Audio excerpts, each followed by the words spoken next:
it wasn't until I started having my own children that I started having the desire to come back to church. How did the Mathis family end up getting plugged back into the typical church life?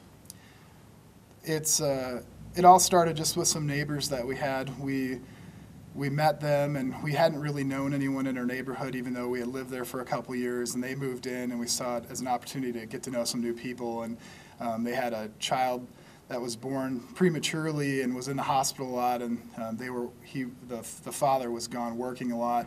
So a couple times when it snowed, I shoveled their driveway, and that kind of grew into a relationship, and we started interacting with each other and spending some time together. And they kept inviting us to softball. It was in the church league, and we started going to the softball games and stuff, started playing, and then we started coming to the church as a result of that. And that was a big part of getting us in the church, but my wife was the one that kept us here. I didn't like the fact that coming to church kind of shone a light on my sin and my inadequacies, and I kind of fought it at first. Like I said, I was the one that got us here, but my wife was the one that kept us here. And even in the beginning, I remember coming to church and liking the sermons and had trouble with the worship a little bit. I'd stand up, and I remember counting through the songs, 1 song, 2 song, 3 songs, and just then, okay, I can sit down.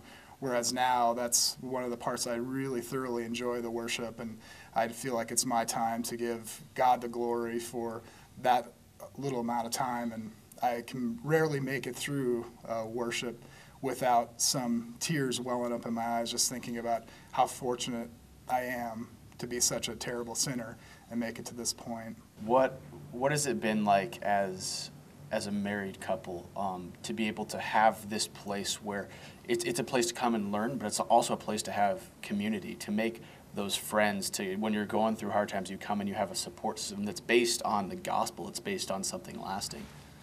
Honestly, the best way for me to answer that question is to think of it as an analogy. Before church and before we got plugged in and we were living a Christian lifestyle, we were tied together, but we were each pulling different directions. And as we got plugged into the Christian lifestyle, instead of being pulled apart, we put that connection to God, and we became closer together. Why is it important for you to be connected in a church? You're a member too. Why do this? Why be involved with something that so many people, I heard one guy describe it as a hobby once. Going to church was a hobby, but for you, you exemplify this as a lifestyle. What's the difference there? When I just come to church on Sunday and I don't do anything else, I feel like that there's not enough of a charge for me to make it through the whole week, and I start going back to my sinful ways.